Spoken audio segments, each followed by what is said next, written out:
but does not affect the financial statements.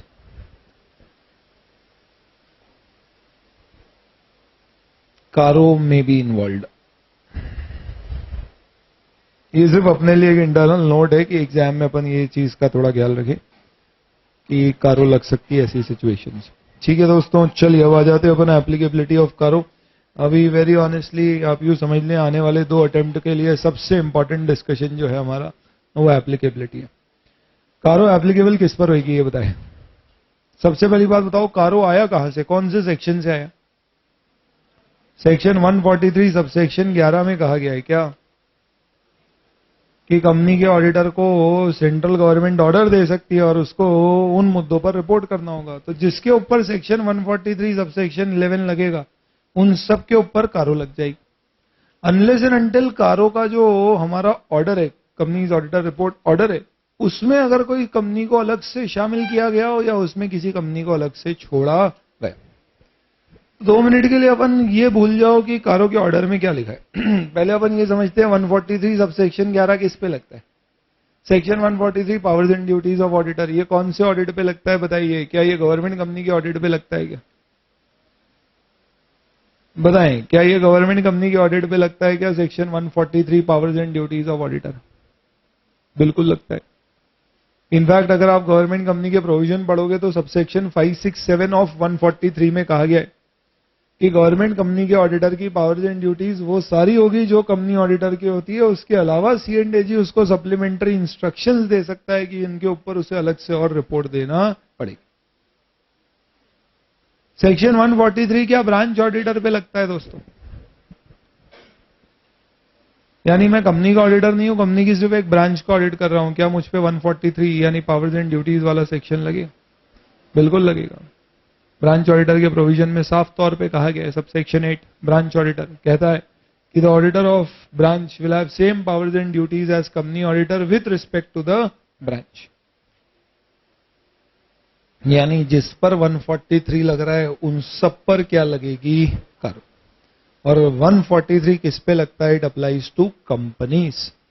Companies का मतलब हो गया ऑल फॉर्म ऑफ कंपनीज. तो क्या सेक्शन 143, कारो नहीं पूछ रहा, 143 बैंकिंग कंपनी पे लगता है? यस. सेक्शन 8 कंपनी पे लगता है?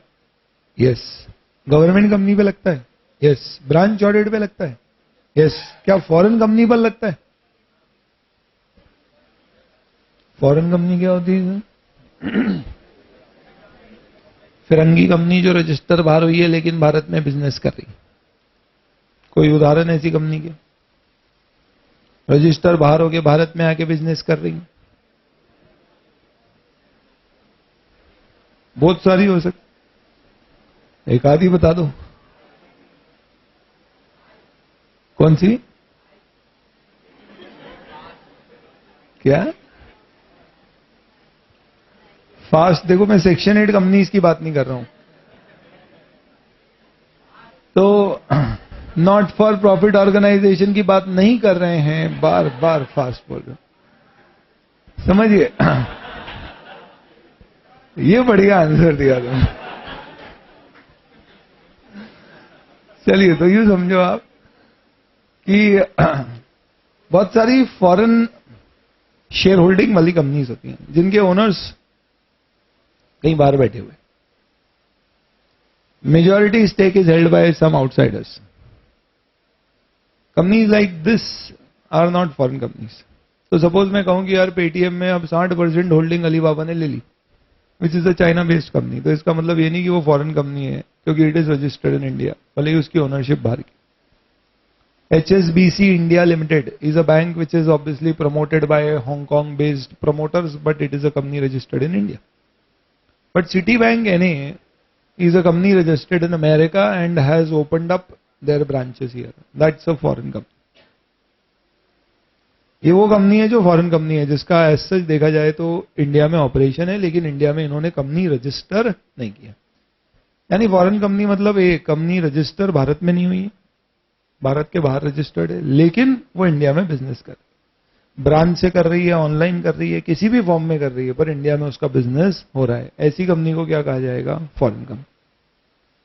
कंपनी जो इंडिया के बाहर रजिस्टर हुई है और उसका इंडिया में कोई बिजनेस ही नहीं, उस समय कोई मतलब नहीं। We are least concern with such set of companies, क्योंकि उसका इंडिया में किसी प्रकार का कोई बिजनेस ही नहीं चल रहा है। They not existing in India at all, इसका मतलब इंडिया में उनका कोई हस्तक्षेप नहीं है, तो वो बॉडी कॉर्पोरेट की परिभाषा में आती होंगी, बट वो फॉरेन कंपनी की परिभाषा में नहीं। ऐसा भी बोलते हैं foreign company is a body corporate having a place of business in India, company registered outside India but having a place of business in India. 143 primarily companies पर लगता है, यानी फॉरेन कंपनीज पर नहीं लगता। लेकिन कारो के प्रोविजंस में अपन पढ़ेंगे कि फॉरेन कंपनीज के ऑडिट अगर हो रहे हैं तो उन पर कारो की चेकिंग होगी। कंपनीज एक्ट में भी आप पढ़ोगे फॉरेन कंपनी के प्रोविजंस, तो वहां पर भी दिया गया है कि फॉरेन कंपनी को भी अपने इंडियन ऑपरेशंस के फाइनेंशियल स्टेटमेंट ऑडिट करा के सबमिट करना होते हैं, जिनका ऑडिट उन्हीं रूल से होता है जैसा कि एक इंडियन कंपनी का होता है। तो इनडायरेक्टली फॉरेन कंपनी पर भी ये प्रोविजंस एप्लीकेबल हो जाते हैं indirectly, but directly section 143 is applicable only on companies, that means companies registered in India.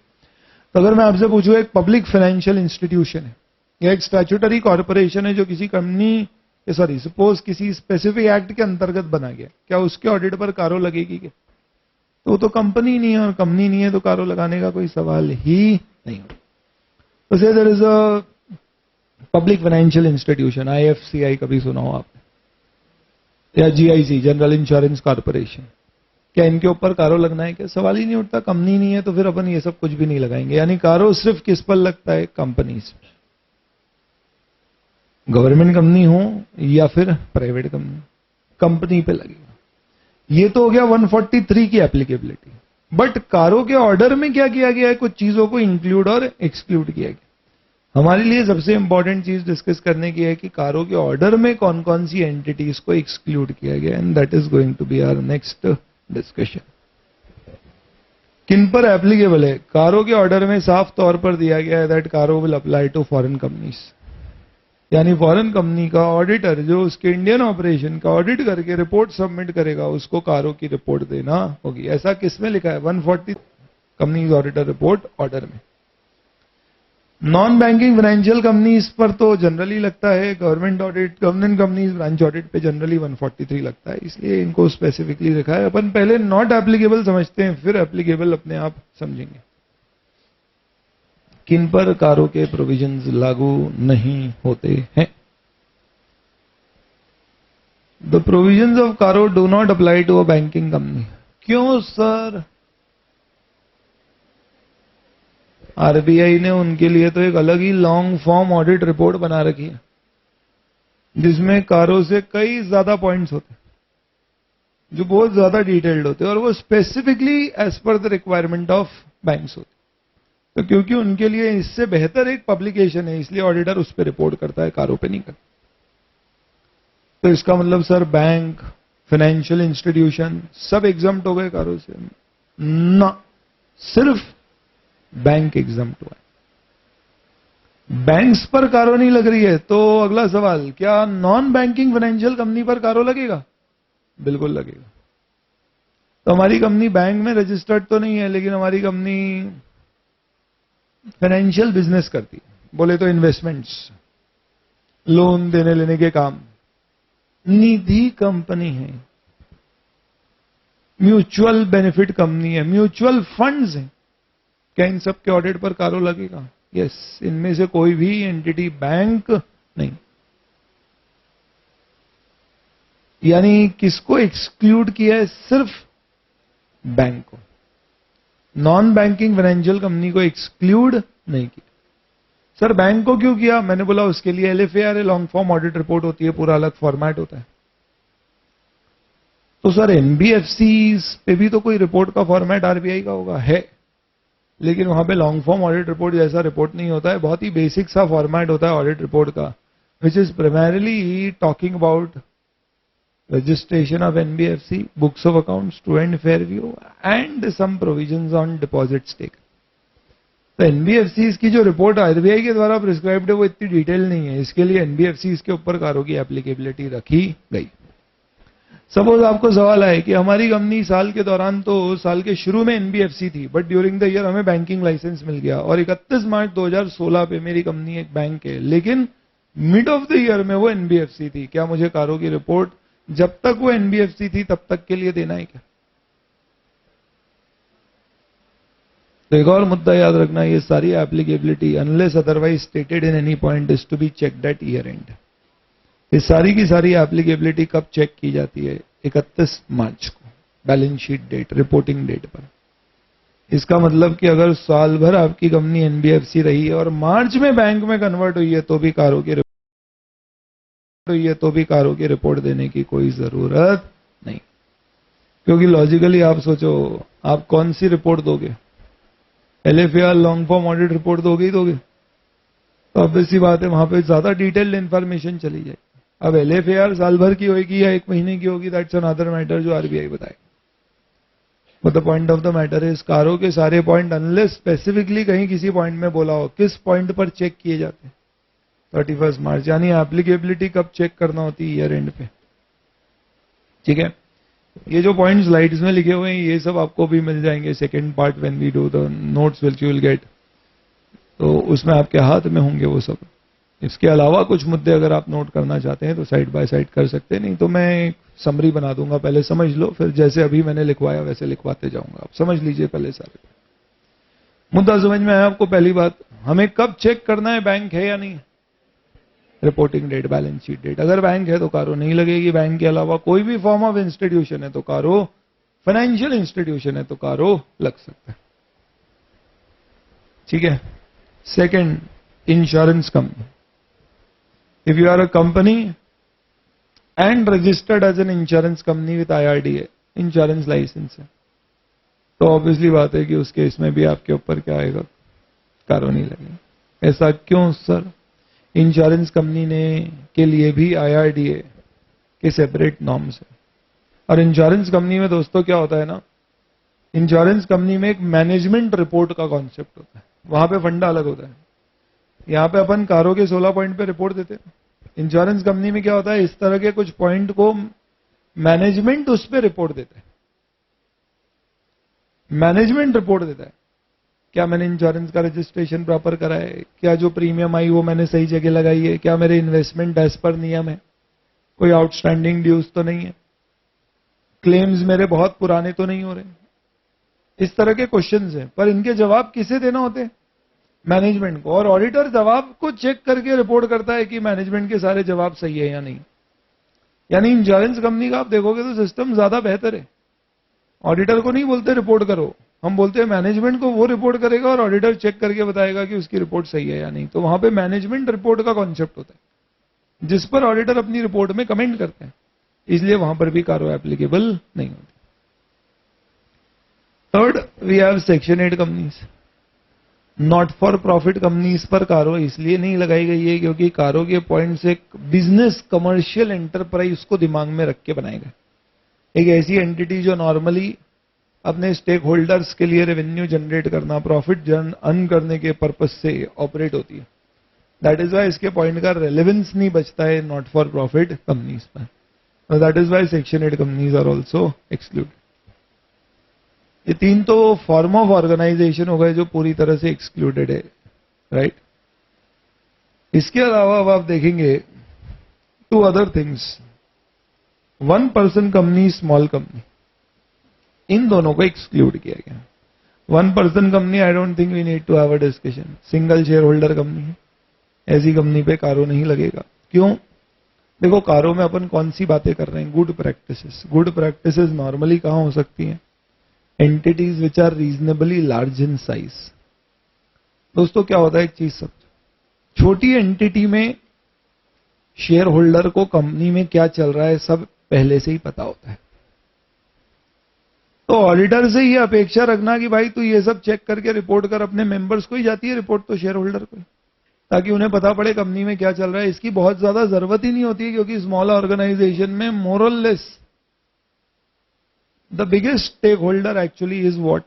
The shareholder. And normally the shareholder, the stakeholder is itself the management also. क्योंकि वही management है, वही as such owner है company का, वही stake holder है, उसको पता है कंपनी में क्या चल रहा है। तो ऑडिटर की रिपोर्ट उसको बहुत ज्यादा फायदे के लिए नहीं होगी। क्यों? क्योंकि उसको खुद को ही सारी चीजें पहले से पता हो। इसलिए हमने बोला यार छोटी कंपनी इस पर हटाओ, ऑडिट रिपोर्ट नहीं होने का। कारों की रिपोर्ट देके कोई फायदा नहीं है, क्योंकि उन लोगों को वो मुद्दे पहले से ही पता होते। इसलिए ये 1% कंपनी स्मॉल साइज ही होती है। और स्मॉल कंपनी जो कंपनीज एक्ट में डिफाइंड है सेक्शन 2 सबसेक्शन 85 2 क्लॉज 85, इन दोनों पे कारो जरा भी नहीं लगेगी, यानी ऑडिटर को रिपोर्ट ही नहीं देना।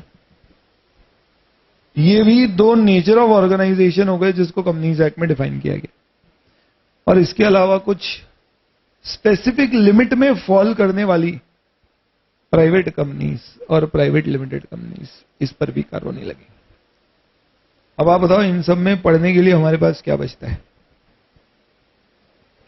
एक बार हम चाहें तो रिवाइज कर सकते हैं स्मॉल कंपनी के प्रोविजंस क्या है। बाकी मेन तो अपने को जो पढ़ना है वो क्या है, प्राइवेट कंपनी सारी एग्जम्प्ट नहीं है, specified private limited company exempt है। तो हमें यह देखना हो सकता है कि कौन सी प्राइवेट लिमिटेड कंपनीज होंगी जो एग्जम्प्ट होंगी। पहले अपन स्मॉल कंपनी की परिभाषा पढ़ लेते हैं। What is a small company? Small company की पहली रिक्वायरमेंट की वो पब्लिक कंपनी नहीं होना चाहिए। पहली रिक्वायरमेंट पब्लिक कंपनी नहीं होना, ठीक है। और स्मॉल कब मानते हैं किसी को? जब या तो उसमें पैसा कम लगा है या फिर उसके बिजनेस की साइज कम है। इनफैक्ट दोनों ही कम हो तो स्मॉल माने। पहले कंपनीज एक्ट बोलता था दोनों में से कोई भी एक चीज कम है तो स्मॉल मान लो। फिर बाद में एक अमेंडमेंट हुआ 2015 में और उसको इंग्लिश वाले और को हिंदी वाला और कर दिया, और को एंड कर दिया। बहुत ही खराब था। तो अब ऐसा है कि अगर आपकी पेड अप कैपिटल, क्या लिमिट है? 50 लाख से 5 करोड़, और आपका टर्नओवर 2 करोड़ से 20 करोड़। ये जो अपन ने रेंज बनाई है ना, इसमें से सेंट्रल गवर्नमेंट कोई भी एक रेंज उठा के ऑर्डर कर सकता। यानी ये रेंज अपन ने सेंट्रल गवर्नमेंट के लिए रखी है कि सेंट्रल गवर्नमेंट 50 लाख से 5 करोड़ पेड अप कैपिटल ये लिमिट है, 2 करोड़ से 20 करोड़ टर्नओवर की लिमिट है। इसमें से उठा के कोई भी एक लिमिट फिक्स कर दे कि इससे कम अगर हुआ तो मान लिया जाएगा कि वो क्या है, स्मॉल कम। सीजी ने अभी कोई लिमिट फिक्स नहीं करी है, तो अपन बेसिक लोअर लिमिट लेकर चलते हैं कि स्मॉल कंपनी का मतलब जिसकी paid up capital, paid up share capital 50 lakh rupees या उससे कम, एंड उसका टर्नओवर 2 करोड़ या उससे कम। दोनों कंडीशन सेटिस्फाई हो जाएगी तो आप किस श्रेणी में आ जाएंगे? Small company. और आपके लिए कारों से आपको मुक्ति मिल जाएगी। ऑडिटर को मस्त रहने का, कारों की रिपोर्ट देने की यहां पे कोई जरूरत नहीं। लेकिन अगर आप holding subsidiary company, group company का पार्ट, तो फिर आप पे ये सब नियम नहीं लगेंगे, क्योंकि जो ग्रुप का पार्ट होता है ना, उसकी साइज चेक करने के लिए सिर्फ उसकी साइज नहीं देखना चाहिए, उसके ग्रुप की साइज देखना चाहिए। इसलिए आपको बाहर कर देंगे, स्मॉल कंपनी में नहीं शामिल करेंगे। इसी तरह से अगर आप सेक्शन 8 कंपनी हो तो स्मॉल नहीं होते, और अगर आप किसी स्पेशल एक्ट के अंतर्गत बनाई गई कंपनी है तो भी आप स्मॉल कंपनी नहीं होंगे। एक बार क्विकली अपन रेफर कर लेते हैं definition of small company. I will read it out. Small company other than a public company satisfies the following condition. Paid up share capital does not exceed 50 lakh or such higher amount as may be prescribed which shall not be more than 5 crore. ये बताओ ये क्या अभी prescribed है क्या कोई भी amount? नहीं। तो अपन कौन सी लिमिट ले रहे हैं? Lower limit. अभी हालांकि कंपनी अमेंडमेंट बिल 2016 एक और आ गया है।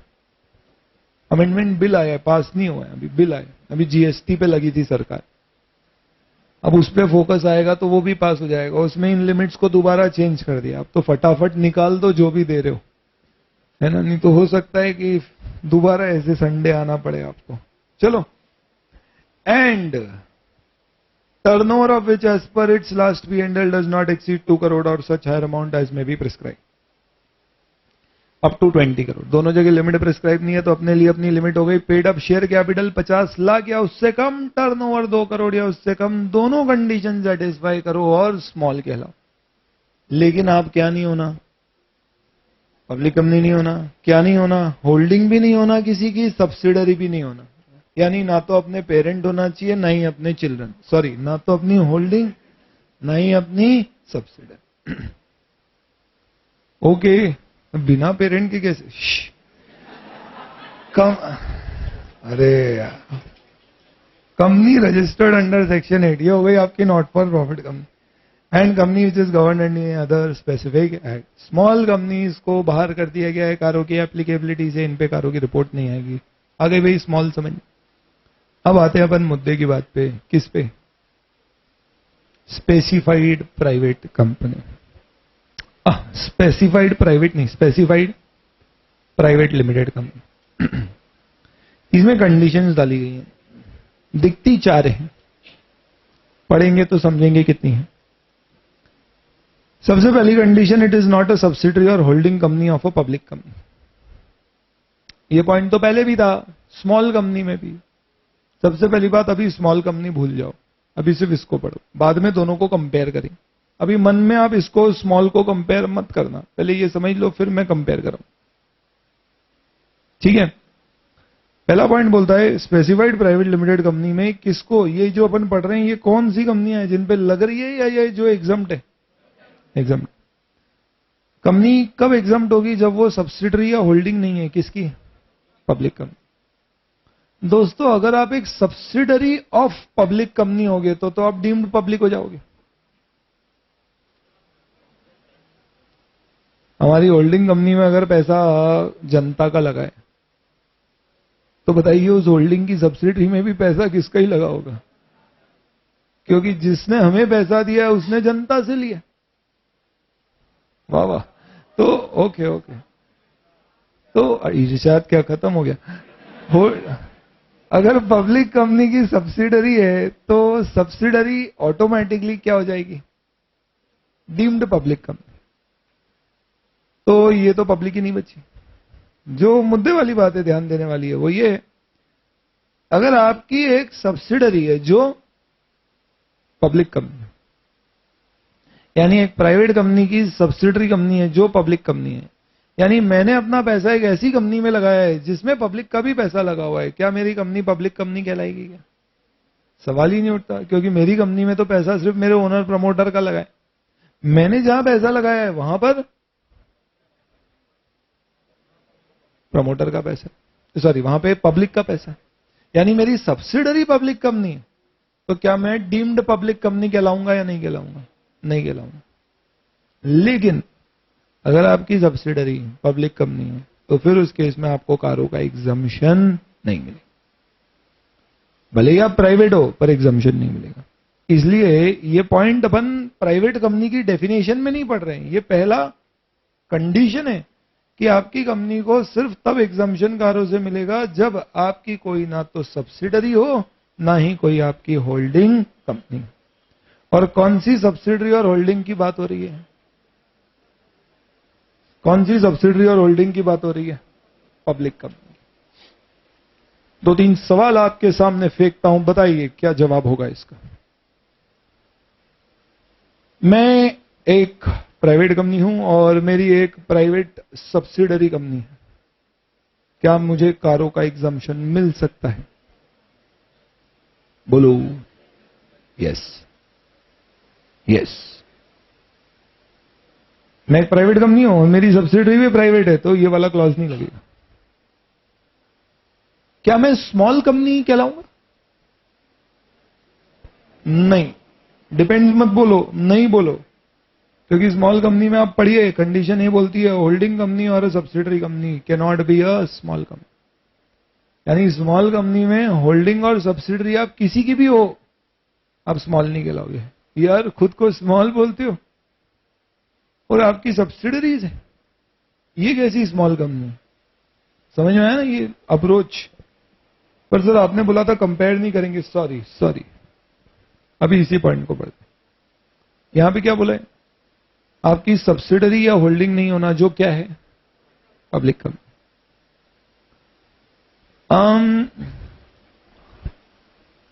मैंने एक पब्लिक कंपनी, मैं एक प्राइवेट कंपनी, मैंने एक पब्लिक कंपनी के साथ जॉइंट वेंचर किया और एक नई कंपनी बनाई जो भी एक पब्लिक कंपनी, यानी मेरा एक जॉइंट वेंचर है विच इज अ पब्लिक कंपनी, पर मैं प्राइवेट कंपनी हूं। क्या मुझे कारों का एग्जम्पशन मिल सकता है?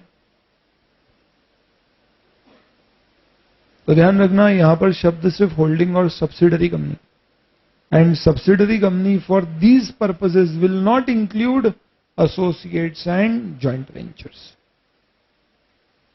यानी अगर आपके एसोसिएट जॉइंट वेंचर्स हैं जहां आपने पैसा लगाया है या किसी ने आप में पैसा लगाया है और आप उसकी एसोसिएट या जॉइंट वेंचर हो, इससे आपकी कारों की एग्जम्पशन लिमिट पर कोई फर्क नहीं पड़ेगा। यहां पे शब्द क्या यूज किया गया है?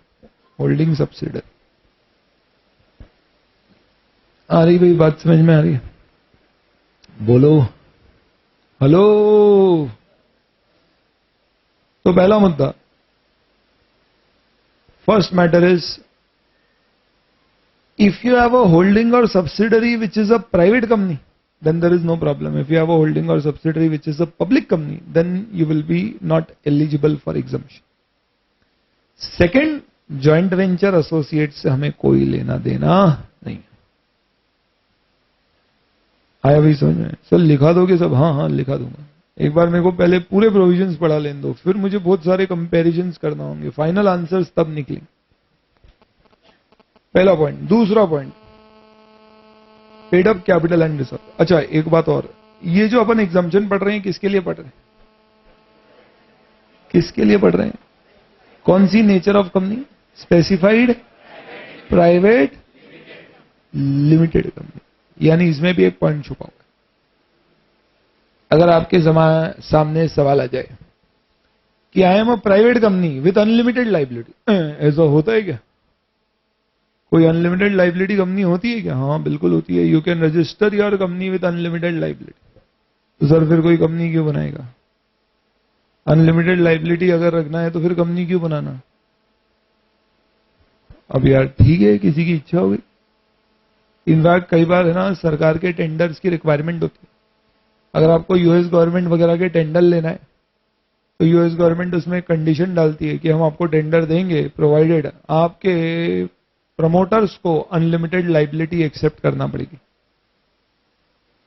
तो ऐसे केस में जो company registered with unlimited liability होती है उनको प्रेफरेंस दिया जाता है ओवर दी अदर्स, क्योंकि यहां पे promoter share holder personal responsibility लेने को तैयार है। अनलिमिटेड लाइबिलिटी का मतलब यही हुआ ना कि अगर कंपनी की लाइबिलिटी है उसके एसेट से ज्यादा भी हो गई तो शेयर होल्डर की भले ही कैपिटल फुल्ली पेड अप है फिर भी घर से पैसे लाना पड़ेंगे, जैसा पार्टनरशिप में होता है। तो आपने एक कंपनी सुनी होगी Genpact, which is India's biggest outsourcing company. That is a company which is registered with unlimited liability. तो ध्यान रखना दोस्तों, ये जो एग्जाम्पशन अपन पढ़ रहे हैं ये किसके लिए?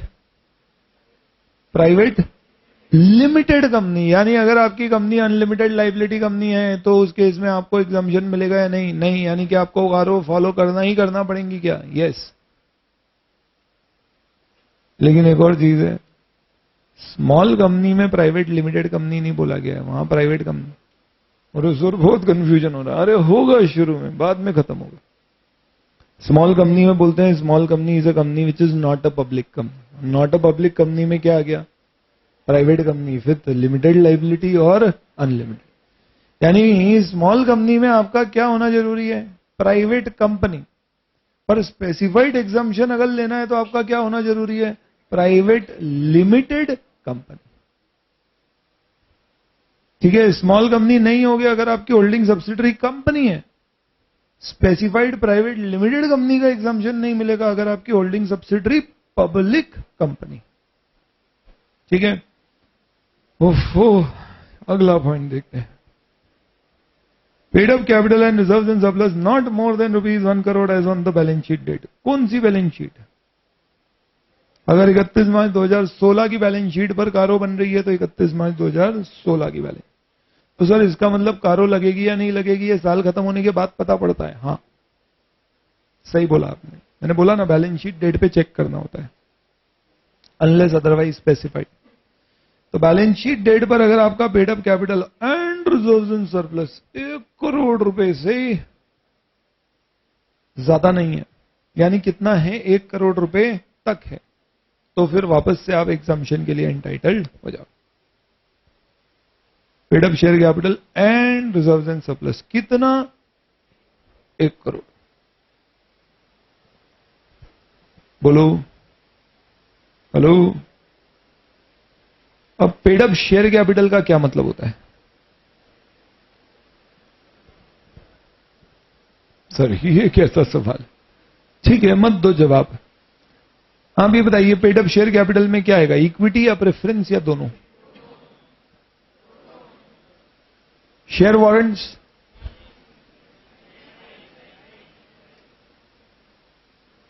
यो या नो? यो। शेयर फॉर फीचर में अगर कोई बैलेंस है,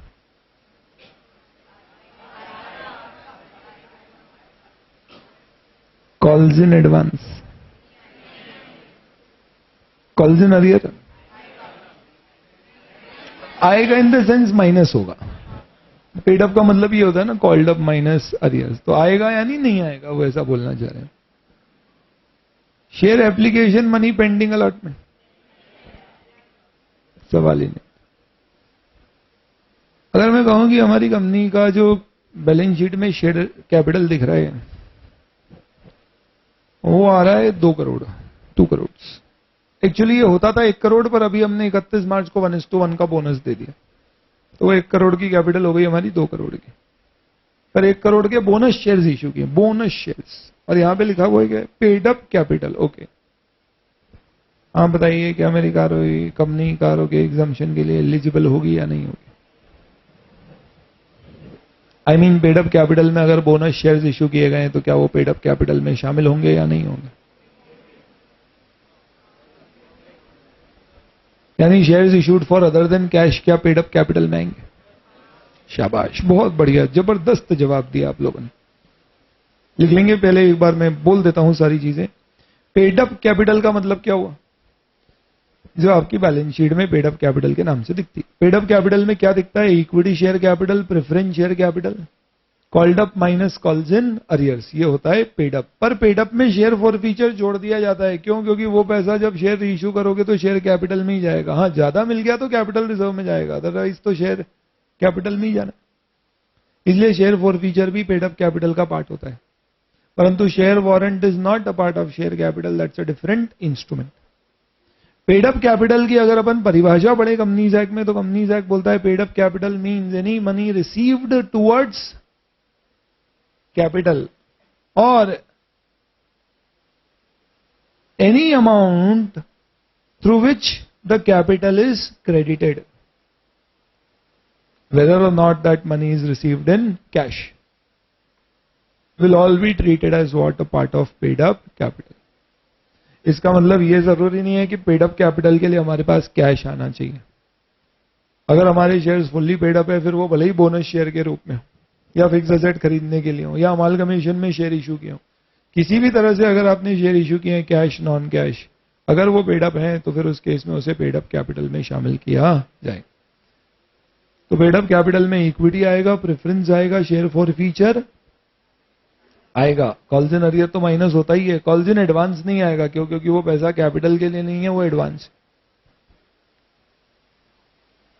हेलो, शेयर वारंट अपन ने मना कर दिया, और फीचर अपन ने शामिल कर लिया।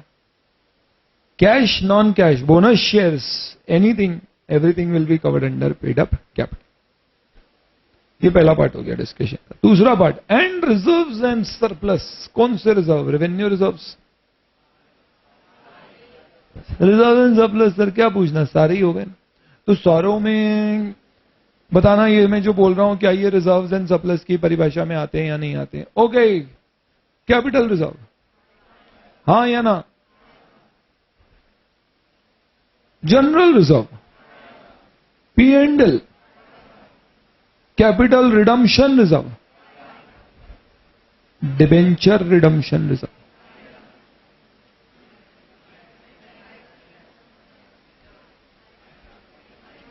Statutory reserves, employ stock option outstanding account. ये कहां से लाए सर? अरे हिसाब अकाउंटिंग में आता है ना, ईसास, एम्प्लॉय स्टॉक ऑप्शन स्कीम के अंतर्गत एम्प्लॉय स्टॉक ऑप्शन आउटस्टैंडिंग का। Revaluation reserve. तो रिजर्व्स एंड सरप्लस की परिभाषा अपन समझ लें, जो जो चीजें रिजर्व्स में आती हैं वो सबकी सब आएंगी यहां। तो रिजर्व्स में आप बताएं, ये सब मैंने कुछ नाम लिए, इनके अलावा कुछ क्लियर कट एग्जाम्पल्स अगर मैं लूं, प्रोविजन फॉर डेप्रिसिएशन, क्या ये रिजर्व है या प्रोविजन है? सिंकिंग फंड फॉर डेप्रिसिएशन, पता नहीं सुन के लग रहा है नहीं आएगा। वर्कमैन कंपनसेशन फंड, ये फंड फंड लिखा रहता है आखिरी में। सुन लो रिजर्व्स एंड सरप्लस में क्या क्या आता है। सबसे पहली बात, रिजर्व्स एंड सरप्लस का मतलब क्या होता है? Money kept aside for a specific purpose is known as a reserve. Sir हमने मनी केप्ट असाइड रखा है पर जनरल पर्पस के लिए, तो वो भी एक रिजर्व है पर उसका नाम जनरल रिजर्व हो गया। अच्छा ऐसा, हमने कोई लॉ की रिक्वायरमेंट के कारण अलग रखा है, स्टैट्यूटरी रिजर्व। हमारे पास जो पैसा आया था ना, वो नॉर्मल ऑपरेशन से नहीं आया था, हमारी कैपिटल एक्टिविटीज से बनाए गए, कैपिटल रिजर्व। हमने कुछ शेयर को रिडीम किया, उससे कुछ हमारे रिजर्व्स बन गए, capital redemption reserve. Share face value से ज्यादा पे इशू किया, अच्छा प्रीमियम पर बेचे, ब्लैक में बेचे, हाँ तो प्रीमियम आया सिक्योरिटीज पे, सिक्योरिटी प्रीमियम। फिक्स एसेट्स को अपवर्ड रिवैल्यू किया, उससे रिजर्व बना, रिवैल्यूएशन। ये सब अलग अलग फॉर्म्स ऑफ क्या है? रिजर्व। ध्यान रखना दोस्तों, डिवेंचर रिडम्पशन रिजर्व भी एक रिजर्व होता है, it is not a liability. Debenture नाम की लाइबिलिटी तो अलग से आई रही होगी। Debenture redemption reserve, statutory reserve का मतलब होता है अपने प्रॉफिट से कुछ पैसा अलग से निकाल के कहां डाल लेने का? रिजर्व में, ताकि उतना प्रॉफिट बिजनेस में रुक जाए ताकि बाद में रीपेमेंट करने में काम है। और अगर डिवेंचर के लिए आपने पैसे प्रॉफिट्स अलग रख दिए कि चलो इतना डिविडेंड मत बांटो, इतना पैसा अपने आप बिजनेस में रोक दो, पर मैंने बोला बिजनेस में रखा तो बिजनेस में कहीं भी लग जाएगा, तो चलो इस पैसे को कहीं इन्वेस्ट कर देते। अगर आप उस पैसे को कहीं इन्वेस्ट कर दोगे तो वो रिजर्व की बजाय उसको क्या कहा जाएगा? फंड। तो डिवेंचर रिडम्पशन रिजर्व के लिए मैंने 2 करोड़ अलग निकाले और उसको एक रिस्क फ्री इन्वेस्टमेंट में डाल दिया, तो उसका नाम बन जाएगा डिवेंचर रिडम्पशन फंड। रिजर्व और फंड शब्द से कभी भी ये नहीं पता किया जाता कि वो रिजर्व है या नहीं। फंड शब्द कभी भी ये डिफाइन नहीं करके देगा आपको कि वो रिजर्व है या प्रोविजन है। आपको देखना पड़ेगा कि जो फंड बना है वो रिजर्व से बना है या प्रोविजन से। इसका मतलब क्या हुआ कि सपोज आपने ग्रेचुटी के प्रोविजंस का पैसा कहीं इन्वेस्ट कर दिया और ग्रेचुटी फंड बना दिया, what is it? It is in the nature of provision. लेकिन डिवेंचर की लाइबिलिटी आने के बावजूद उसके लिए अलग से पैसे निकाल के रख के उसको कहीं इन्वेस्ट कर दिया, उसका नेचर क्या हो जाएगा? Reserve. Employ stock option outstanding account को शेड्यूल 3 में रिजर्व्स एंड सरप्लस का पार्ट माना गया है, क्योंकि ये जो पैसा यहां इकट्ठा होता है या आखिरकार सिक्योरिटीज प्रीमियम में ट्रांसफर किया जाता है। तो ध्यान रखना, एग्जाम में क्वेश्चन जब आते हैं, केस स्टडीज आती हैं, तो इस तरह से स्पेसिफिकली आपको पूछेंगे कि कंपनी का इक्विटी शेयर कैपिटल इतना है, paid up share capital, sorry preference share capital इतना है, शेयर फॉर फीचर में इतना बैलेंस पड़ा है, कॉल्स इन एडवांस में इतना पड़ा है, ईसॉस आउटस्टैंडिंग में इतना रखा हुआ है, डिवेंचर रिडम्पशन रिजर्व इतने के हैं और P&L का ये बैलेंस है। बताइए क्या कारो लगेगी या नहीं? इसलिए हमें पता होना जरूरी है रिजर्व्स एंड सरप्लस में कौन कौन से रिजर्व शामिल होते हैं। तो मैंने जो भी एग्जांपल लिया उसमें क्या क्या आएगा? कैपिटल रिडम्पशन रिजर्व आएगा, कैपिटल रिजर्व आएगा, रिवैल्यूएशन रिजर्व आएगा, एम्प्लॉय स्टॉक ऑप्शन आउटस्टैंडिंग आएगा, जनरल रिजर्व आएगा, P&L का बैलेंस आएगा, debenture redemption reserve, statutory reserve सब आएंगे, पर प्रोविजन फॉर डेप्रिसिएशन, ग्रेचुटी, इस तरह की चीजें नहीं आएंगे। फंड है तो हमें देखना पड़ेगा नेचर फंड रिजर्व से बनाए या प्रोविजन से, उससे डिसाइड करेंगे आएगा या नहीं आएगा।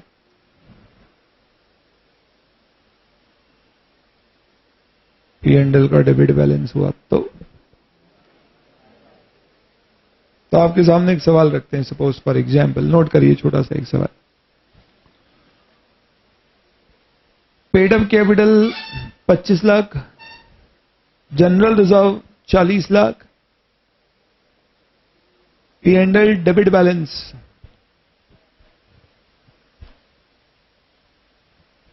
पेड अप कैपिटल कितना लिखा आपने? 25 lakh, general reserve 40 lakh, P&L debit balance 15 lakh, capital reserve 50 lakh. बताइए paid up capital and reserves and surplus कितना है? कारो में कहा गया है paid up capital and reserves and surplus not more than 1 crore on balance sheet, यानी कि 1 करोड़ से ज्यादा हुआ तो कारो लग जाएगी, 1 करोड़ तक है तो चलेगा। यहां पे आप बताइए paid up capital and reserves and surplus कितना है? तो अपन कैसे करा आपने? 25 प्लस 40 माइनस 15, 50 प्लस 50 100, यानी 1 करोड़, यानी 1 करोड़ है, कारो लगेगी या नहीं? हम बोलेंगे इस पॉइंट से तो नहीं लगेगी। एक काम करो ना, इसके साइड में ही एक दूसरा एग्जाम्पल लिख लो, इसमें लिखो paid up capital 25 lakh, general reserve nil, P&L debit balance 15 lakh debit balance, और कैपिटल रिजर्व 65 लाख। हो बताइए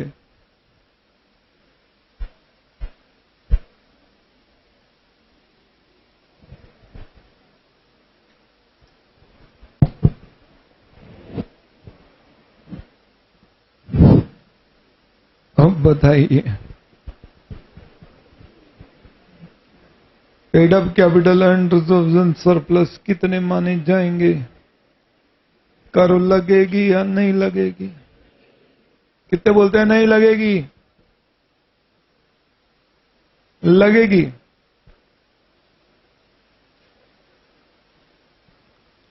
ओके, हमारा जवाब होगा कि प्रैक्टिस मैनुअल के अनुसार कारो लगेगा, और सही जवाब देखना है तो नहीं लगेगा। सर आप दोनों ही मत बताओ तो एग्जाम में क्या लिखना है, बस उतनी बात करो। ज्ञान व्यान तो हम ले लेंगे, अभी समझो, अभी नवंबर सर पे है।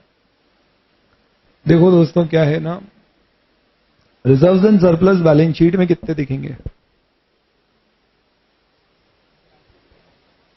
पहले तो बताओ इस क्वेश्चन में मन में जिसको भी डाउट आया, इफ इट ऑल आया, सबसे बढ़िया तो उनकी स्थिति है जिनको डाउट ही नहीं आया। उन्होंने बोला है इसमें क्या क्वेश्चन है, सीधे करो ना, 25 माइनस 15 प्लस 65 इक्वल टू 100, 100 बोले तो 1 करोड़ खत्म, इसमें इतना क्यों सोचते हैं यार। एक्चुअली दिक्कत यह है कि P&L का डेबिट बैलेंस कैपिटल रिजर्व से सेट ऑफ थोड़ी ना हो सकता है।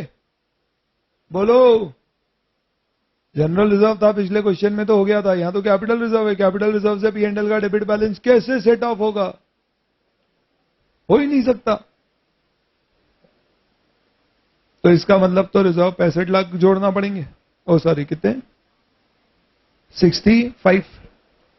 तो हमारे रिजर्व्स एंड सरप्लस कितने होंगे? 65। ओके, अब रिजर्व्स एंड सरप्लस हमारे हैं 65 लाख। पहला सवाल ये, क्या मैं 65 रिजर्व्स एंड सरप्लस मानूं या 65 माइनस 15 मानूं? 65। अब इसी के पड़ोस में एक छोटा सा क्वेश्चन और लिखिए। पेड अप कैपिटल कर लीजिए अब आप 50 लाख,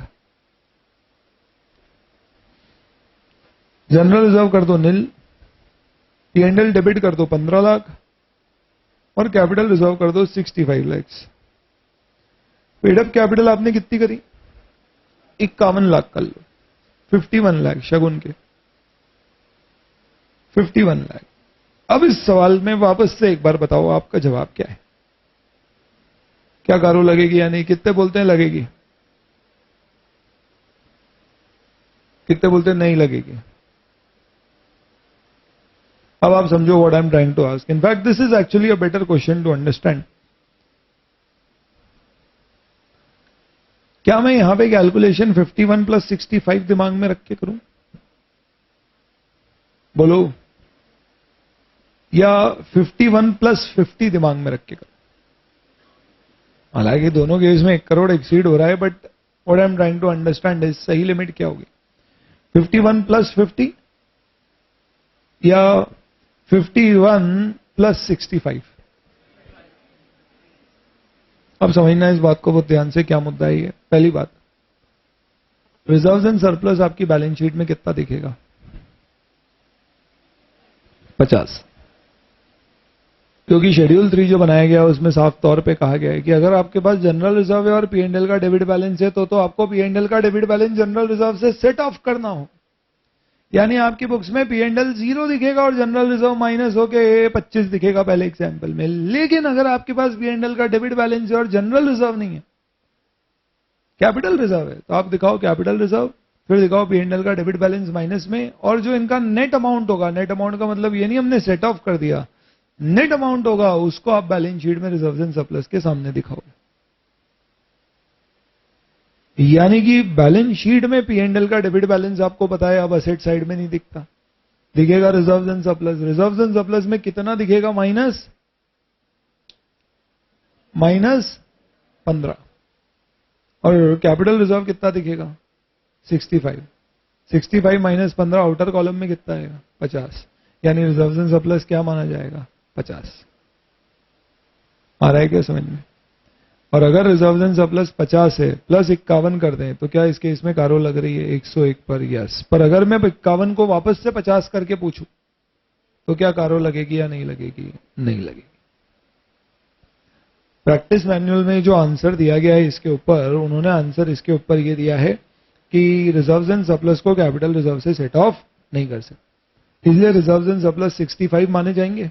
और पेड अप कैपिटल सपोज 50 अगर मैं लिख दूं वापस से इसको, तो 65 प्लस 50 100 से ज्यादा हो गया, इसका मतलब एक तरह से क्या हो गया? कारो एप्लीकेबल हो गई। हालांकि पीएम में जो क्वेश्चन है वो पुरानी कारो की लिमिट्स के अनुसार दिया है, पर लॉजिक उन्होंने ये यूज किया है। इसका भी कारण बताता हूं आपको। कारो 2016 पे गाइडेंस नोट है, इससे पहले गाइडेंस नोट था कारो 2003 पर। कारो 2003 मतलब 2003 मतलब बैलेंस शीट का पुराना फॉर्मेट। नया फॉर्मेट शेड्यूल 3 या शेड्यूल 6 रिवाइज कब हुआ? 2012 में। पुराने फॉर्मेट में P&L का डेबिट बैलेंस आता था किस तरफ? असेट साइड में। तो जो गाइडेंस नोट बनाया गया था उस समय कारो 2003 के समय जो इंस्टीट्यूट ने, हालांकि उस समय स्टेटमेंट बनाया था। क्या बनाया था इंस्टीट्यूट ने? उस स्टेटमेंट में इंस्टीट्यूट ने लिखा था कि paid up capital and reserves and surplus निकालते समय अगर आपके P&L का डेबिट बैलेंस है तो आप सिर्फ उसे फ्री रिजर्व से सेट ऑफ करोगे, अगर फ्री रिजर्व नहीं है तो आप उसे रिजर्व से सेट ऑफ नहीं करोगे, क्योंकि वो बैलेंस शीट में असेट साइड दिखेगा। इसलिए आप कैपिटल रिजर्व बिना सेट ऑफ किए पूरा अमाउंट कंसिडर करोगे। ऐसा किस में लिखा था? स्टेटमेंट में। क्योंकि स्टेटमेंट फॉलो करना मैंडेटरी होता था, इसलिए आंसर ऐसे ही बनते थे। बाद में कारो रिवाइज हो गई और कारो 2015 आ गई, शेड्यूल 6 पूरा रिवाइज हो गया, P&L का डेबिट बैलेंस अब असेट साइड से रिजर्व्स एंड सरप्लस से सेट ऑफ होना शुरू हो गया, लेकिन स्टेटमेंट चेंज नहीं हुआ, स्टेटमेंट वही लग रहा था। उस कारण से बीच में एग्जाम में एक बार सवाल भी आया था इसी तरह, जिसमें इंस्टीट्यूट ने बकायदा अपने आंसर में यह लिखा कि as per the statement of audit under CARO, reserves and surplus में P&L का डेबिट बैलेंस सिर्फ फ्री रिजर्व से ही सेट ऑफ होगा। इसलिए रिजर्व्स एंड सरप्लस इस क्वेश्चन में अगर होता ये वाला क्वेश्चन तो क्या माने जाएंगे? 65 as per the statement of audit under CARO. लेकिन अब वो स्टेटमेंट नहीं लगता और अब गाइडेंस नोट लगता है, और गाइडेंस नोट ने सिर्फ एक लाइन लिखी है, reserves and surplus would be as presented in the balance sheet. तो बैलेंस शीट में रिजर्व्स एंड सरप्लस तो कितने पे आएगा? 50। यानी आपको काउंट कितना करना है? 50। तो अब आखिरी एग्जाम्पल को वापस से 50 कर दे पेड अप कैपिटल को, और फिर अपन सबके आंसर लेते हैं। पेड अप कैपिटल 50, पहले वाले में आप क्या करोगे? कारो applicable, not applicable? Not applicable. दूसरे केस में, इनफैक्ट दूसरा केस थोड़ा सा अपन ने मिस इंटरप्रेट, इनफैक्ट उसके नोटिंग्स थोड़ी अलग कर दी। दूसरे केस में तो नॉट एप्लीकेबल होगी क्योंकि अपनी लिमिट एज सच बहुत कम है, 25 प्लस 50 75, तो नॉट एप्लीकेबल है। थर्ड केस में क्या होगा? 50 प्लस 65 या 50 प्लस 50? 50 प्लस 50, यानी कारो क्या बोलेंगे अपन? Not applicable. यह है सबको समझ में? मैंने आपको कारण बता दिया है कि अब जो हो रहा है वो क्यों हो रहा है, कैसे हो रहा है, उसके पीछे क्या लॉजिक है, और पीएम में क्या दिया हुआ है ये भी बता दिया। आपको कोई कंफ्यूजन नहीं होना चाहिए। अब आप एग्जाम में अगर क्वेश्चन आएगा तो आप इसका आंसर क्या लिखोगे? कारो नॉट एप्लीकेबल। 50 प्लस 50, ना कि 50 प्लस 65। उसका कारण बता दिया है मैंने, गाइडेंस नोट में साफ तौर पे अब कह दिया गया है। गाइडेंस नोट में साफ तौर पे ये चीज क्या करी गई है? कह दी गई है कि अब हमें क्या लेना पड़ेगा? Reserves and surplus as shown in the balance sheet, और वो नेट अमाउंट होता है after deducting P&L debit balance. एक और एग्जांपल लिखेंगे आप। पेड अप कैपिटल लिखो आप 120 lakh, general reserve nil, P&L का डेबिट बैलेंस लिखे 25 लाख, कैपिटल रिजर्व नील, बोले कारो लगेगी। बताइए paid up capital and reserve and surplus कितना हो रहा है?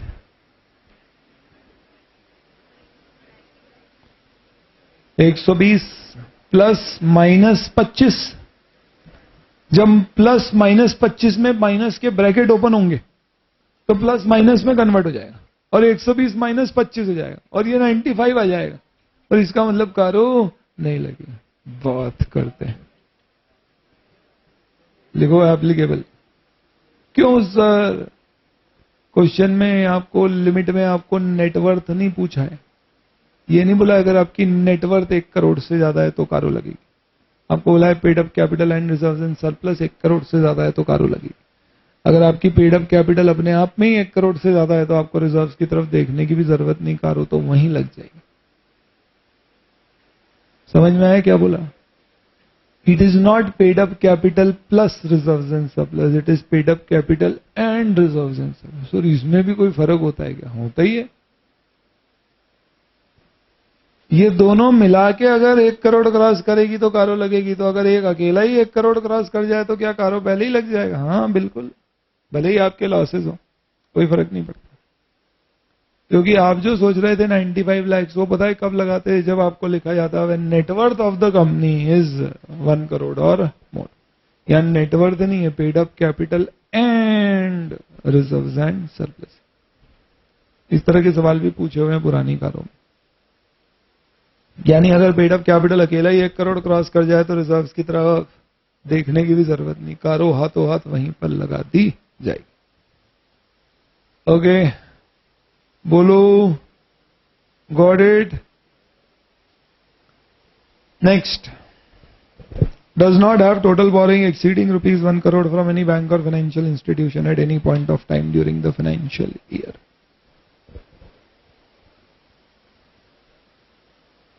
दूसरी लिमिट है कि आपकी बोरिंग्स 1 करोड़ रुपए या उससे कम होना चाहिए। पहली क्या थी? Paid up capital and reserve 1 crore या उससे कम। दूसरी क्या है? बोरिंग भी आपकी 1 करोड़ या उससे कम। पहली और दूसरी लिमिट में एक मेजर फर्क है कि आपको paid up capital and reserves balance sheet date पे देखना है, लेकिन borrowings any time during the year देख। यानी 15-16 का अगर आप ऑडिट कर रहे हो तो 15-16 में आपको paid up capital and reserves and surplus कब देखना है? 31 मार्च 16 पे। लेकिन बोरिंग्स आपको कब देखना है? थ्रू आउट 15-16 में। अगर एक दिन के एंड पर भी, ईयर एंड पर भी आपकी डे एंड पर भी आपकी बोरिंग्स क्या हो गई? 1 करोड़ क्रॉस हो गई, फिर भले ही ईयर एंड पर 0 हो गई हो, आपके ऊपर कारो लग जाए। यानी बोरिंग कब चेक करना है? 31 मार्च को या through out the year, any day during the year. ठीक है, एक बार जरा देखना तो क्या लिखा है? Does not have long term borrowings oh, क्या मैंने कुछ गलत पढ़ा? दोबारा पढ़ता हूं। Does not have long term borrowings. Oh sorry, यहां तो टोटल बोरिंग्स लिखा हुआ है। इसका मतलब इसमें क्या आएगा? शॉर्ट टर्म या लॉन्ग टर्म? बहुत बढ़िया। तो अगर मैंने बैंक से सीसी लिमिट ले रखी, cash credit limit, working capital loan आएगा? आएगा, बिल्कुल आएगा। पूछूं और पूछूं? सोच समझ के जवाब देना। मैंने बैंक से टर्म लोन लिया, आएगा? सोच समझ के जवाब। बोलो। Overdraft, OD, overdraft limit sanction करा के विड्रॉ करिए, लोन लिया। करंट अकाउंट का माइनस बैलेंस नहीं है, ओडी लिमिट लिया। पब्लिक से डिपॉजिट ली, क्यों नहीं आएगा? बहुत बढ़िया है, क्योंकि क्या लिखा हुआ है? बैंक और फाइनेंशियल इंस्टीट्यूशन। तो अगर मैं आपसे पूछूं कि मैंने पब्लिक से डिपॉजिट लिए 2 करोड़ से और बैंक से वर्किंग कैपिटल लोन लिया है 50 लाख का, बताओ इसके आधार पे क्या कारो मुझ पर लगेगी? यस और नो? नो, क्यों नहीं? क्योंकि हमें पब्लिक डिपॉजिट जोड़ना ही नहीं है, सिर्फ क्या देखना है? बैंक और फाइनेंशियल इंस्टीट्यूशन, इस बात से तो कोई फर्क ही नहीं पड़ता है कि पब्लिक डिपॉजिट लेने वाली कंपनी प्राइवेट कंपनी होती ही नहीं है।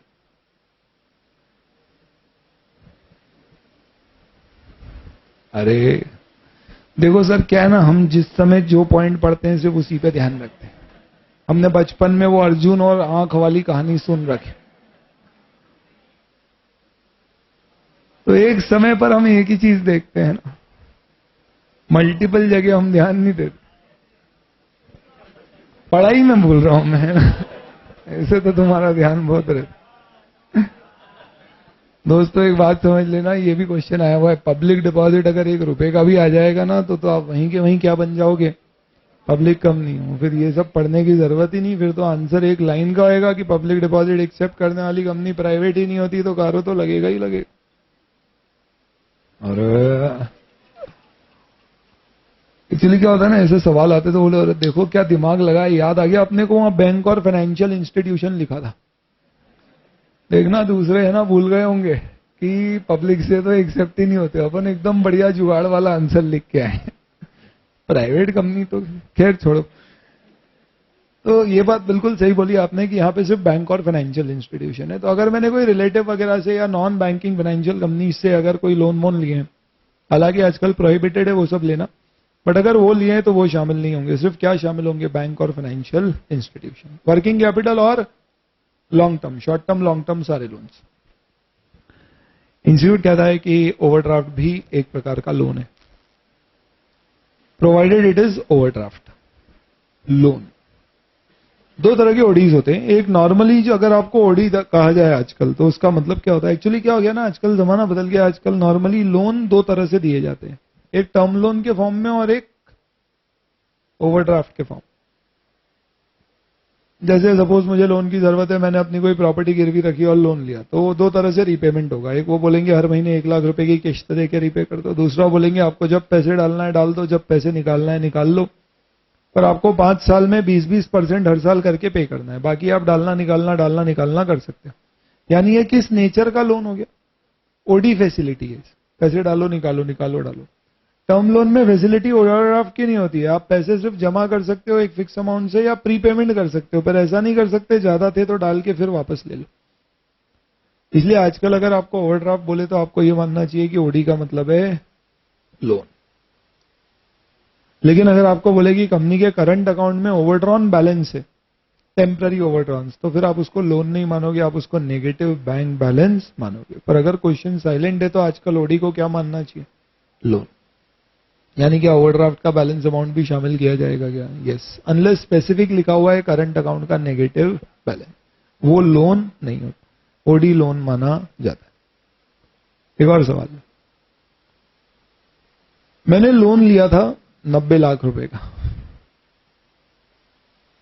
90 lakh rupees, 15% rate of interest पे लिया, साल भर हो गया लिए, 31 मार्च को उस पर ब्याज लगाए, लोन पर ब्याज लग गया, 15% से 90 लाख के लोन पे ब्याज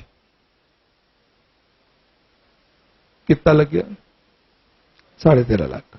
13.5 लाख का ब्याज 31 मार्च 2016 को खाते में लग चुका है, पर अभी मैंने चुकाया नहीं। बताओ मेरा लोन अमाउंट कितना मानेंगे, 90 या 90 plus 13.5? Interest which is due but not paid is treated as a part of loan. जो पैसा ड्यू हो गया और पे नहीं हुआ है उसे किस में शामिल करेंगे, लोन में। लेकिन अगर इंटरेस्ट ड्यू ही नहीं हुआ है, मैंने अक्रूवल बेसिस से बस बुक किया है, तो फिर वो लोन में शामिल नहीं होगा। क्या मतलब, कई बार ऐसा होता है कि बैंक से 6-6 महीने में ब्याज लेती है, हालांकि बैंक तो अब मंथली इंटरेस्ट लेती है, पर हो सकता है आपने कोई फाइनेंशियल इंस्टीट्यूशन एनबीएफसी से लिया और उसने बोला है कि 6-6 महीने में ब्याज चार्ज करेंगे। अब आप बताइए, आपका ब्याज 30 जून और 31 दिसंबर पे लगता है, आपने अभी लोन ही 1 जनवरी को लिया है, पहली बार ब्याज कब देना है, 30 जून को, इस बीच क्या आ गई 31 मार्च। पहली बात बताओ कि आप 3 महीने का ब्याज बुक्स में चार्ज करोगे या नहीं करोगे, किस कंसेप्ट से, अक्रूवल। ये इंटरेस्ट क्या है, due not paid, accrued not due, accrued not due. क्या ये ब्याज को शामिल किया जाएगा लोन के अमाउंट में, नहीं, ये सिर्फ एक अकाउंटिंग आउटस्टैंडिंग अमाउंट है, it is not actually A outstanding amount. पर अगर ब्याज हर 3-3 महीने में ड्यू होता और मार्च में लग गया और ड्यू हो गया और अपन ने पे नहीं किया तो फिर उसको शामिल कर दिया जाए। ओके, बोलो। और यहां पे शब्द यूज किया है बैंक और फाइनेंशियल इंस्टीट्यूशन। फाइनेंशियल इंस्टीट्यूशन में सब आ गया, non banking financial companies, mutual benefit companies, हर तरह के इंस्टीट्यूशंस, कंपनी नॉन कंपनी जो फाइनेंसिंग बिजनेस करते। ठीक है, बोलो। एक एक करके सब लिखेंगे, बस एक बार आखिरी पॉइंट और पढ़ देता हूं। Does not have a total revenue as disclosed in schedule 3 exceeding ₹10 crore during the financial year. यानी इन्होंने लिमिट दे दी है कि आपका जो P&L, शेड्यूल 3 मतलब स्टेटमेंट ऑफ P&L में जो रेवेन्यू डिस्क्लोज हो रहा है वो किससे ज्यादा नहीं होना, 10 करोड़। टोटल रेवेन्यू 10 करोड़ से ज्यादा का नहीं होना। तो कारो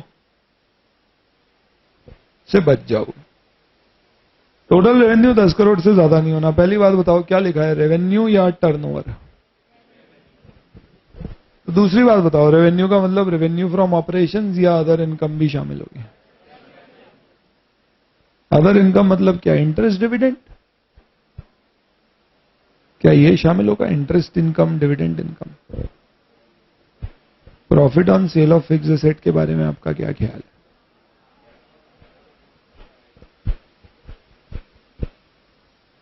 profit from sale of fixed assets, क्या ये भी शामिल होगा? बोलो। तो दोस्तों सबसे पहली चीज समझना, आप हमें देखना कहां है, P&L में, statement of P&L, schedule 3। Statement of P&L में आजकल इनकम को 2 पार्ट में शो करते हैं। सॉरी, क्या बोला मैंने? स्टेटमेंट ऑफ P&L में आजकल इनकम को 2 पार्ट में शो करते हैं। सॉरी, क्या बोला मैंने? स्टेटमेंट ऑफ P&L में इनकम को 2 पार्ट में शो करते हैं। मैंने क्या ये बोला, रेवेन्यू को 2 पार्ट में या इनकम को? 2 पार्ट में शो। पहला बोलते हैं रेवेन्यू फ्रॉम ऑपरेशंस और दूसरा बोलते हैं other miscellaneous incomes. Revenue from operation में 3 चीजें आती है, sale of good, sale of service, other operating income. इसे बोलते हैं रेवेन्यू फ्रॉम ऑपरेशन। और अदर इनकम में फिर बाकी सारी इनकम आती है, including interest, dividend, royalties, rentals, discount received, profit on sale of assets, सब कुछ। दोस्तों कंपनीज एक्ट में टर्नओवर को परिभाषित किया गया है, realisation from sale of goods and services, पर रेवेन्यू को परिभाषित नहीं किया गया। शेड्यूल 3 में रेवेन्यू की कोई परिभाषा नहीं। और जब कहीं पर भी कोई परिभाषा नहीं होती है तो फिर हम कहां जाते हैं, या तो अकाउंटिंग स्टैंडर्ड या कोई guidance note. Accounting standard 9 is on revenue recognition, जो कहता है कि रेवेन्यू में सेल ऑफ गुड्स शामिल होगा, सेल ऑफ सर्विस शामिल होगा और अदर इनकम शामिल होगी, पर कौन सी? Interest, dividend, royalties. अगर इन सारी चीजों को साथ में डिस्कस करके देखा जाए तो इसका मतलब यह निकलेगा कि revenue will mean revenue incomes, it will not mean profit from sale of fixed asset because it is out of a capital received. कुछ समझ आ रहा है मैं क्या बोल रहा हूं? वो शामिल नहीं होगा because it is from a capital received. तो डिस्काउंट रिसीव फ्रॉम डेटर्स शामिल हो जाएगा because it is a type of revenue, it is a revenue income. But asset बेच के जो प्रॉफिट होगा वो एक कैपिटल रिसीव्ड का प्रॉफिट है। और क्योंकि यहां पे शब्द दिया गया है टोटल रेवेन्यू ना कि टोटल इनकम, इसलिए मुझे यहां पे कैपिटल आइटम्स को एक्सक्लूड कर देना चाहिए। आया समझ में? तो क्या इंटरेस्ट इनकम आएगी, डिविडेंड आएगा, रॉयल्टी आएगी, रेंटल्स आएगा, डिस्काउंट रिसीव्ड आएगा, सब आएगा, क्योंकि रेवेन्यू फ्रॉम ऑपरेशन नहीं लिखा है, टोटल रेवेन्यू लिखा है। अदर इनकम भी आएगी लेकिन profit from sale of fixed assets नहीं आएगा because it is in the nature of a capital received. आए बोलो। तो टोटल रेवेन्यू अपने को इस तरह से काउंट करना हो। इसमें कोष्टक में, ब्रैकेट में ये क्या लिखा है, including revenue from discontinuing operation. कोष्टक मतलब ब्रैकेट, खैर अगर अपन कोई बंद कर रहे हैं बिजनेस तो उससे अगर अपना कोई रेवेन्यू होता है तो उसको इसमें शामिल करेंगे। अलग से क्यों लिखा है? एक्चुअली क्या होता है ना, शेड्यूल 3 में दोस्तों हम जो रेवेन्यू फ्रॉम ऑपरेशन दिखाते हैं उसमें सिर्फ कंटिन्यूइंग एक्टिविटी का रेवेन्यू आता है। शेड्यूल 3 का जो फॉर्मेट है ना, उसमें आप क्या करते हो, आप सारी इनकम और एक्सपेंस सिर्फ कंटिन्यूइंग बिजनेस की दिखाते हो। आखिरी में आता है आपका profit before tax from continuing operations. Add less extraordinary exceptional item होके वो प्रॉफिट और loss from continuing operation before tax. फिर उसमें अपन क्या करते हैं, टैक्स माइनस करके profit after tax from continuing operation निकालते हैं। फिर अलग से दिखाते हैं profit from discontinuing operation tax और profit after tax from discontinuing operation. यानी शेड्यूल 3 के फॉर्मेट में डिसकंटिन्यूइंग ऑपरेशन से अगर आपकी कोई इनकम हो रही है तो वो आपके रेवेन्यू का पार्ट नहीं बनती है, उसको नीचे अलग से प्रॉफिट फ्रॉम डिसकंटिन्यूइंग ऑपरेशन में दिखाते हैं और डिसकंटिन्यूइंग ऑपरेशन की इनकम एक्सपेंसेस को नोट्स टू अकाउंट्स में डिस्क्लोज कर। इसलिए इन्होंने अलग से बोला है कि जो शेड्यूल 3 में आपको स्टेटमेंट ऑफ P&L में जो रेवेन्यू दिख रहा होगा, इनकम दिख रही होगी, उसमें इनकम फ्रॉम बंद होने वाले बिजनेस नहीं आ रही होगी, इसलिए उसको अलग से बोला है कि उसको भी शामिल करना, वो भी आपके रेवेन्यू में आएगा। आया क्या समझ में? यानी अगर आपको कभी क्वेश्चन ऐसा है जिसमें लिखा रहे कि revenue from operations as per schedule 3 9 crore और revenue from discontinuing operation 2 crore, तो आप क्या मानोगे, 9 में 2 शामिल है या नहीं है? नहीं है, तो 2 अलग से ऐड करेंगे तो क्या हो जाएगा, वो 11 करोड़। बोलो बोलो, आया समझ में? Does not have a total revenue as disclosed in schedule 3 including revenue from discontinuing operation exceeding rupees 10 crores। Quickly बता दीजिए, रेवेन्यू में सेल्स रिटर्न माइनस होने के बाद रेवेन्यू आएगा या उससे पहले? बात ऑब्वियस सी बात है, सेल्स रिटर्न का मतलब वो सेल ही नहीं हुआ तो रेवेन्यू क्यों मानना? इनडायरेक्ट टैक्स शामिल होंगे या नहीं होंगे? नॉर्मली ऐसा कहते हैं कि जो सेल पर इनडायरेक्ट टैक्स लगते हैं वो सारे शामिल नहीं होना चाहिए। सेल के समय जो इनडायरेक्ट टैक्स लगते हैं, जो सेल पर आइडेंटिफाइड होते हैं कि इतना इनडायरेक्ट टैक्स लगा है, वो शामिल नहीं। तो सर और कौन से इनडायरेक्ट टैक्स होते हैं? बहुत सारे प्रकार के होते हैं। कई सारे ऐसे भी होते हैं, सारे हमारे जो परचेज के समय लगते हैं एंट्री टैक्स वगैरह। तो जो सेल के समय आइडेंटिफाइड होते हैं वो सारे इनडायरेक्ट टैक्स रेवेन्यू में शामिल नहीं होते। हालांकि ये सारे प्रिंसिपल अलग अलग गाइडेंस नोट या एएस में दिए गए। तो revenue should be net of indirect taxes minus करने के बाद, and it should be net of sales return. Sales return कौन सी माइनस होना चाहिए रेवेन्यू से? कभी आपको क्वेश्चन है कि 15-16 में मैंने 12 करोड़ का माल बेचा, जिसमें से 1 करोड़ का रिटर्न आया, पर 14-15 का बेचा हुआ माल 15-16 में 1 करोड़ का रिटर्न हो गया। कारो लगेगी नहीं लगेगी? Repeat the question.